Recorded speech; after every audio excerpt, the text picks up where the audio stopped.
ఆకాశవాణి ప్రాంతీయ వార్తలు చదువుతున్నది సాయి సిస్లా. ఈరోజు వార్తల్లోని ముఖ్యాంశాలు: హ్యూమన్ మెటానిమో వైరస్ హెచ్ఎంపీవీపై ఆందోళన చెందాల్సిన అవసరం లేదని కేంద్ర ఆరోగ్య శాఖ మంత్రి జేపీ నడ్డా వెల్లడించారు. హెచ్ఎంపీవీ వైరస్ పట్ల అప్రమత్తంగా ఉండాలని ఆంధ్రప్రదేశ్ ముఖ్యమంత్రి నారా చంద్రబాబు నాయుడు అధికారులను ఆదేశించారు. తెలంగాణలో ఆర్టీసీ ద్వారా ప్రయాణికులకు మెరుగైన రవాణా సేవలు అందిస్తున్నామని రవాణా శాఖ మంత్రి పొన్నం ప్రభాకర్ అన్నారు. పుస్తక పఠనం ద్వారా విజ్ఞానంతో పాటు వ్యక్తిత్వ వికాసం పొందవచ్చని ఆంధ్రప్రదేశ్ పర్యాటక శాఖ మంత్రి కొందల దుర్గేష్ వెల్లడించారు. ఉభయ తెలుగు రాష్ట్రాలకు సంబంధించి సవరించిన ఓటర్ల జాబితాలను కేంద్ర ఎన్నికల సంఘం విడుదల చేసింది. వార్తల వివరాలు: హ్యూమన్ మెటానిమో వైరస్ హెచ్ఎంపీవీపై ఆందోళన చెందాల్సిన అవసరం లేదని కేంద్ర ఆరోగ్య శాఖ మంత్రి జేపీ నడ్డా వెల్లడించారు. ఈ మేరకు ప్రత్యేక వీడియో సందేశాన్ని ఆయన నిన్న విడుదల చేశారు. ఈ వైరస్ కొత్తదేమీ కాదని, ఎవరూ భయపడాల్సిన అవసరం లేదన్నారు. దేశంలోని ఆరోగ్య వ్యవస్థలు అప్రమత్తంగా ఉన్నాయని చెప్పారు. పరిస్థితులను ఎప్పటికప్పుడు గమనిస్తూ ఆరోగ్యపరమైన సవాళ్లపై స్పందించేందుకు సిద్ధంగా ఉన్నామని కేంద్ర మంత్రి పేర్కొంటూ, Health experts have clarified that HMPV virus is not a new virus. It was first identified in 2001. HMPV spreads through the air by way of respiration. This can affect persons of all age groups. The virus spreads more during the winter and the early spring months. WHO has taken cognizance of the situation and will share their report shortly with us. The health systems and surveillance networks of the country remain vigilant, ensuring the country is ready to respond promptly to any emerging health challenges. There is no reason to worry. We are closely monitoring the situation. ఇతర రాష్ట్రాల్లో human మెటానిమో virus HMPV కేసులు నమోదైన నేపథ్యంలో అప్రమత్తంగా ఉండాలని ఆంధ్రప్రదేశ్ ముఖ్యమంత్రి నారా చంద్రబాబు నాయుడు అధికారులను ఆదేశించారు.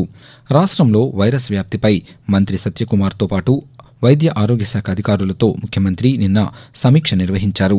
ఈ సందర్భంగా నారా చంద్రబాబు నాయుడు మాట్లాడుతూ, రాష్ట్రంలో హెచ్ఎంపీవీ అనుమానిత కేసులేవీ నమోదు కాలేదని, ప్రజలు ఆందోళన చెందాల్సిన అవసరం లేదని తెలిపారు.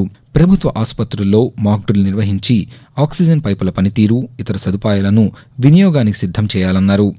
వైరస్ నిర్ధారణకు 3000 పరీక్ష కిట్లను కొనుగోలు చేయాలని, శానిటైజర్లను అన్ని ఆసుపత్రుల్లో అందుబాటులో ఉంచాలని ముఖ్యమంత్రి అధికారులకు సూచించారు. ప్రధానమంత్రి నరేంద్ర మోదీ రేపు ఆంధ్రప్రదేశ్లో పర్యటించనున్నారు.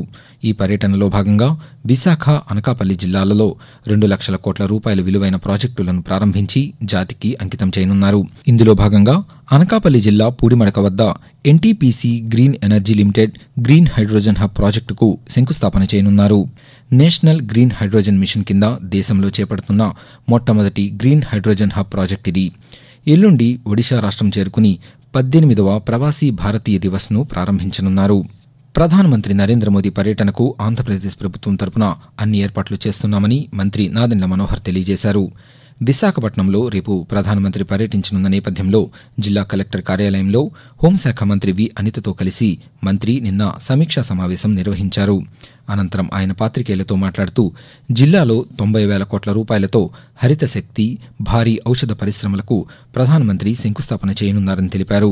ఈ పరిశ్రమల ఏర్పాటు ద్వారా ఉపాధి అవకాశాలు పెరుగుతాయని మంత్రి తెలియజేస్తూ, జిల్లా నుంచి ఎక్కడ కూడా ట్రాఫిక్ ఇబ్బందులు కాకూడదు, అనేక మంది ఎవరైతే ఆసక్తితోటి ఈ కార్యక్రమంలో పాల్గొనాలని ప్రయత్నం చేసి వాళ్ళ దూరం ప్రయాణం చేసి వస్తున్నారో అందరికీ కూడా తగిన విధంగా ఏర్పాట్లు చేయాలని, జిల్లా యంత్రాంగం నుంచి ఎక్కడ కూడా ఎవరికి ఎటువంటి ఇబ్బంది ఆంతరాయాలు కలగకుండా చూడాలనే ఉద్దేశంతో ఈ రోజు వివిధ డిపార్ట్మెంట్ అన్నింటినీ కూడా మేము ఈ రోజు సమీక్ష చేశాం. చాలా చక్కగా ఉంది, స్పందన అద్భుతంగా ఉంది. పుస్తక పఠనం ద్వారా విజ్ఞానంతో పాటు వ్యక్తిత్వ వికాసం పొందవచ్చని ఆంధ్రప్రదేశ్ పర్యాటక శాఖ మంత్రి కొందల దుర్గేష్ వెల్లడించారు. విజయవాడలోని ఇందిరాగాంధీ క్రీడా మైదానంలో జరుగుతున్న పుస్తక మహోత్సవాన్ని మంత్రి సందర్శించారు. అంతకుముందు సిద్ధార్థ కళాశాల ప్రాంగణం నుండి ఇందిరాగాంధీ స్టేడియం వరకు కొనసాగిన పుస్తక ప్రియుల పాదయాత్రలో ఆయన పాల్గొన్నారు. ఈ సందర్భంగా కందుల దుర్గేష్ మాట్లాడుతూ, డిజిటల్, కంప్యూటర్ విద్య అవసరమే కానీ వాటితో పాటు పుస్తక పఠనం అలవరుచుకోవాలని సూచించారు.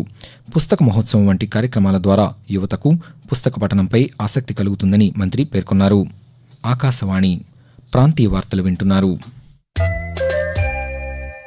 తెలంగాణలో ఆర్టీసీ ద్వారా ప్రయాణికులకు మెరుగైన రవాణా సేవలు అందిస్తున్నామని రవాణా శాఖ మంత్రి పొన్నం ప్రభాకర్ అన్నారు. అధునాతన సదుపాయాలతో రూపొందించిన విద్యుత్ బస్సులను హనుమకొండలోని హయగ్రీవాచారి మైదానంలో మంత్రులు పొంగులేటి శ్రీనివాసరెడ్డి, కొండా సురేఖలతో కలిసి ఆయన నిన్న ప్రారంభించారు. ఈ సందర్భంగా పొన్నం ప్రభాకర్ మాట్లాడారు. ప్రజాపాలనలో ప్రజలకు పెద్దపీట వేసేలా సంక్షేమ పథకాలు అమలు చేస్తున్నామని మంత్రి తెలుపుతూ, వ్యవసాయ యోగ్యమై ఇటువంటి బస్ స్టాండ్ లో, చెరువులో, కొండలో లేదా రియల్ ఎస్టేట్ కు కన్వర్ట్ అయిన భూములకు తప్ప అన్ని భూములకు ఇవ్వడానికి కేబినెట్ ముఖ్యమంత్రి గారు నిర్ణయం చేసిడనే మాట మనం చేస్తా ఉన్నాం. అందుకే జనవరి 26 నాటికే అందరికీ రేషన్ కార్డు ఇచ్చే కార్యక్రమాన్ని కూడా ఈ ప్రభుత్వం తీసుకుంటా ఉంది. ఆంధ్రప్రదేశ్లో 2025 జనవరి 1 నాటికి తుది ఓటర్ల జాబితాను ఎన్నికల సంఘం ప్రకటించింది. రాష్ట్రంలో మొత్తం ఓటర్ల సంఖ్య 4,14,40,447గా ఉందని ఎన్నికల సంఘం వెల్లడించింది. వారిలో మహిళా ఓటర్ల సంఖ్య 2,10,10,81,814 ఉండగా పురుష ఓటర్లు 2,02,2,88,543 మంది, థర్డ్ జెండర్ ఓటర్లు 3,400 మంది ఉన్నారని ఎన్నికల సంఘం తెలిపింది. 18 నుండి 19 ఏళ్ల మధ్య వయసున్న ఓటర్లు 5,14,646 మంది ఉండగా రాష్ట్రంలో 46,397 పోలింగ్ కేంద్రాలు ఉన్నట్లు ఎన్నికల సంఘం తెలిపింది. గత ఏడాదితో పోలిస్తే 232 పోలింగ్ కేంద్రాలు పెరిగాయని పేర్కొంది. తెలంగాణలో సవరించిన ఓటర్ల జాబితాను రాష్ట్ర ఎన్నికల సంఘం విడుదల చేసింది. జాబితా ప్రకారం రాష్ట్రంలో మొత్తంగా 3,27,27,925 మంది ఓటర్లు ఉన్నారని తెలిపింది. వీరిలో 1,61,41,489 మంది పురుషులు, 1,68,67,735 మంది మహిళా ఓటర్లు ఉన్నారు. 2,829 మంది థర్డ్ జెండర్ ఓటర్లు ఉన్నారని పేర్కొంది. 18 నుండి 19 సంవత్సరాల వయసున్న ఓటర్లు 5,45,026 మంది ఉండగా 85 సంవత్సరాలు దాటిన ఓటర్లు 2,22,091 మంది ఉన్నారని వెల్లడించింది. హైదరాబాద్ జిల్లాలోని శేరిలింగంపల్లిలో అత్యధికంగా 7,65,982 మంది, అత్యల్పంగా భద్రాద్రి కొత్తగూడెం జిల్లాలోని భద్రాచలంలో 1,54,134 మంది ఓటర్లు ఉన్నారని తెలిపింది. కేంద్ర భారీ పరిశ్రమలు, ఉక్కు శాఖ మంత్రి హెచ్డి కుమారస్వామితో ఆంధ్రప్రదేశ్ పరిశ్రమల శాఖ మంత్రి టీజీ భరత్ నిన్న సమావేశమయ్యారు. ఢిల్లీలో జరిగిన ఈ సమావేశంలో ఆర్సెల్ఆర్ మిట్టల్కు ఇనుప ఖనిజం సరఫరాపై చర్చించామన్నారు. ఈ అంశంపై కేంద్ర మంత్రి సానుకూలంగా స్పందించారని మంత్రి తెలిపారు. కూటమి ప్రభుత్వం చర్యలతో రాష్ట్రం అభివృద్ధిలో ముందుకెళ్తోందని అన్నారు. పెద్ద ఎత్తున పరిశ్రమలు ఏర్పాటు చేసి యువతకు ఉద్యోగ, ఉపాధి అవకాశాలు మరింత పెరిగేలా కృషి చేస్తామని టీజీ భరత్ చెప్పారు.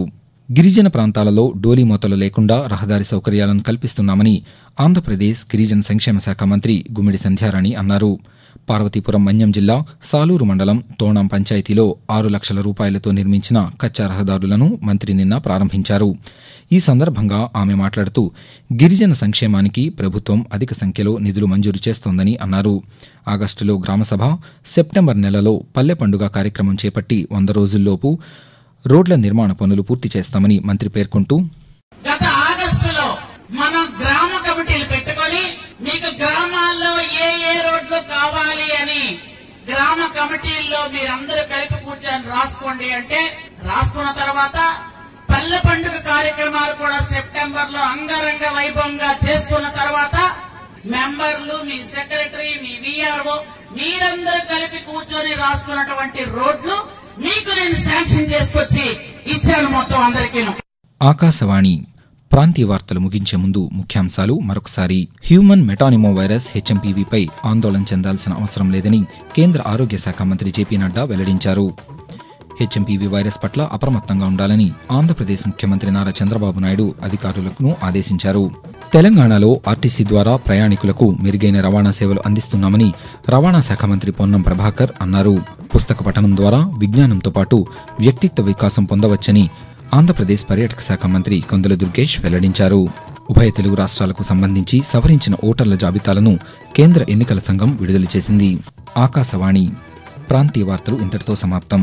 తిరిగి 1:20 ప్రాంతీయ వార్తలు వింటారు.